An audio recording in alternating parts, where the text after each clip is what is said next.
Welcome to this week's End of Days Update, coming to you from Tulsa, Oklahoma. We had such a great time this last weekend in Pittsburgh at Berean Fellowship. We did an all-day Saturday, several meetings, then Sunday morning, 2 services on end times. Had so much fun. It was great being with them. And if you're anywhere near Dodge City, Kansas this weekend, we'll be there Sunday, Monday, Tuesday. We'll have an awesome time. I brought out the book again. I haven't talked about it that much.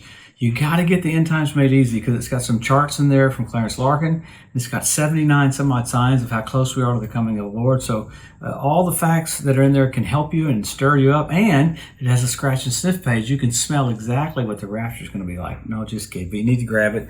So we're coming to you every week to look at the different things that point to the coming of the Lord, specifically the gathering of nations for the Ezekiel 38 war, because we know the second coming is signless, but the second coming has tons of signs, but the rapture is signless. So if you can tell kind of what's going to happen just after the rapture, and that would be Russia coming down with Turkey and Iran and Syria, the different nations there in the Middle East, they come against Israel.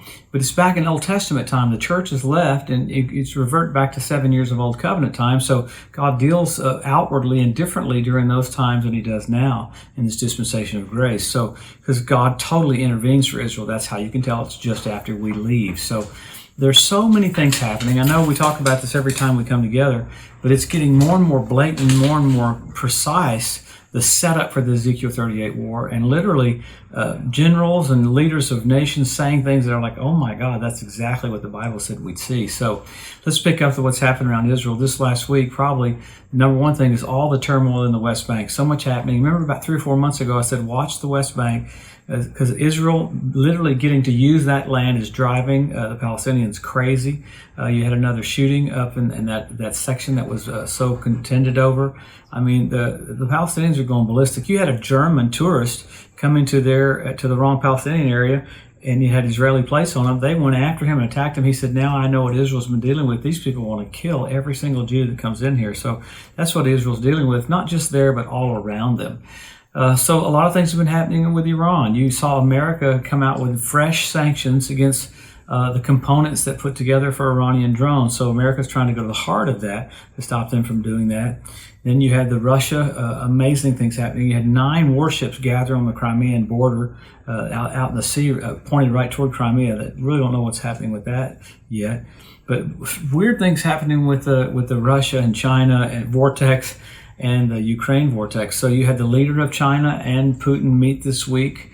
They were together Monday and Tuesday. It literally came out to try to make the United States look bad. It said, okay, China is bringing peace to the Ukraine and to Russia. No, they weren't really bringing peace, but it was trying to look like that. It's so intriguing to see the little footprints coming together for these nations trying to make segues into where they're going to be. So pretty bizarre there.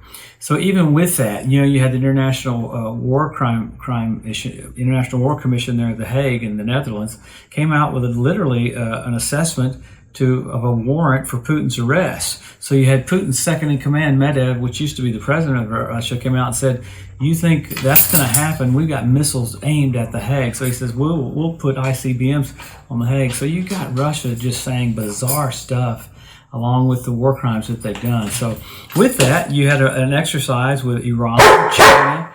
And I know England is crazy. You had an naval exercise with China, Iran, and Russia this last week. And then you had ships show up off of Vietnam's waters, China, 7 or 8 Chinese warships there. And then around Taiwan, the Philippines, you had 40 some odd Chinese vessels. So China's doing things to push their power and exercise their muscle. Along with that, you had in North Korea, you had Kim Jong-un stand there for a presentation of what a nuclear missile would be like hitting South Korea. So it was basically preparation for nuclear weapons. So you had Russia talk about nuclear war again as well. You had several different leaders in Russia say, if things continue like they're going to continue in the Ukraine, they'll pull out all stops like that. And then you saw the Palestinians literally come to attack Israel again several different ways that they haven't in a while. And then the crazy thing with the Pope this last week came out with a verbiage that there's no such thing as hell. So the Pope said that people's souls and spirits are annihilated, they don't go to hell. So you see just different verbiage happening all over. You had the world come out talking about it's going to head to digital currency. You have all this push for that. Another talk of asteroids, massive amount of asteroids that they're finding after the fact. So you see that happening. You see an earthquake that happened in Afghanistan. So I don't have time to even cover all the natural things that are happening, the disasters like that. But man, it's one thing after another pointing to the coming of the Lord. So why do we get into all this stuff about how close we are? Because the Lord loves you so much. He wants you expectant. He wants you excited. He wants you to accelerate. It's not about an escape theology. It's about a hustle theology. When you see the finish line, you run faster. I've never seen a runner train and train and train. When it gets to the end of the race, go, what is that? No, they know exactly what the finish line is. So we're looking at all these things combined together that show us how close we are. Remember, Paul talked about the baptism 12 times, the coming of the Lord 52 times.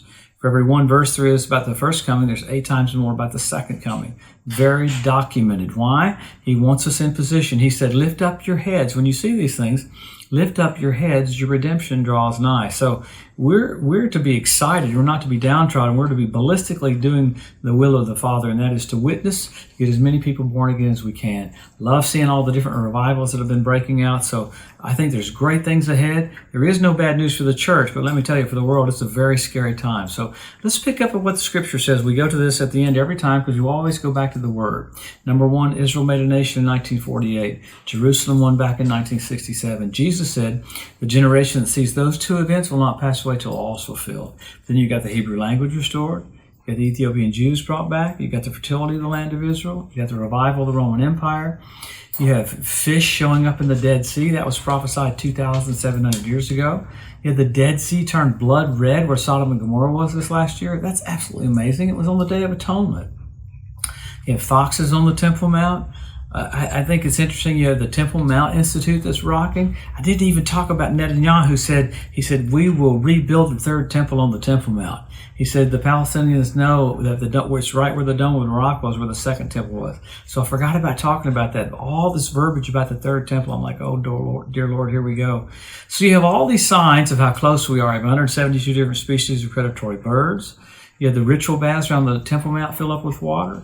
You had Rabbi Yitzhak Kaduri had Jesus appear to him and him talk about he had accepted Jesus as his Messiah. He prophesied that just before the coming of the Lord, Israel will be ruled by 2 Benjamins. During COVID, Israel was ruled by Benjamin Netanyahu and Benjamin Gantz. You had the literally the archway for Baal worship in Palmyra get rebuilt this last year by Russia. The Talmud says that's the last thing you'd see before the Messiah comes. So you have all of it. You have the red heifers in position. You have Jacob's lineage of 20,000 sheep ready. All of this, many, many, many more things set up for the coming of the Lord. Men will be lovers themselves. You have selfie sticks. I haven't talked about it in a long time, but Aerosmith Steven Tyler got saved. Listen, when the boys from Boston are getting born again, you need to look up Jesus is just about to come. So how wild is that? And then you had Lenny Kravitz get Steven Tyler saved. I love that. It said, you have all this money and all this stuff, fame, but you don't have peace. Jesus will be your peace. So sign after sign after sign after sign after sign. And then you had signals. You had the blood red moons on Passover and Tabernacles 4 in a row. When's the last time you had 4 in a row? NASA calls it a tetrad. 1967 when Jerusalem was won back. 1948 when Israel's made a nation. And 1492 at the Edict of Expulsion when the Jews were kicked out of Spain. So heavenly activity coinciding with specific things happening with Israel. Those are signals. So then you had the Bethlehem star, you had Jupiter, a king planet, Regulus, a king planet, Venus, men are from Mars, women from Venus. Had all 3 of those come together at the birth of Jesus. The constellation was Virgo. This last year you had those planets come together again, first time in 2,000 years. Constellation was Leo. He's the lion of the tribe of Judah. And England's getting really excited about it. For some reason, we can't get him to stay in here in the picture. But anyway, there's so much happening about how close we are. So what do we do? There's many more signals, many more signs. What do we do? Help our local church, help our local pastor, be more engaged.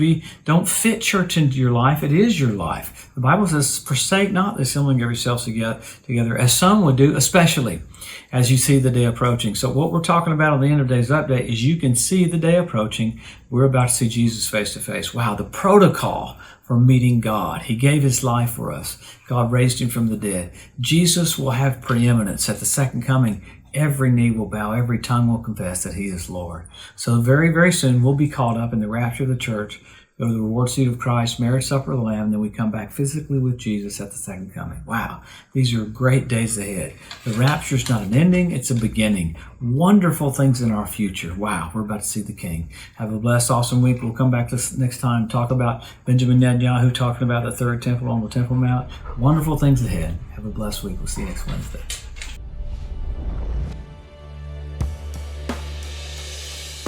Thanks for joining us today at the End of Days Update. If you'd like to be notified every time there's a new post, just go to the edu at josephmorris.com and subscribe to receive email alerts. If these posts and updates have been a blessing to you, please consider making a one-time donation to help get the message out, or even becoming a monthly partner with Joseph Morris Ministries. Thanks again for tuning in to the EDU, and we'll see you next week.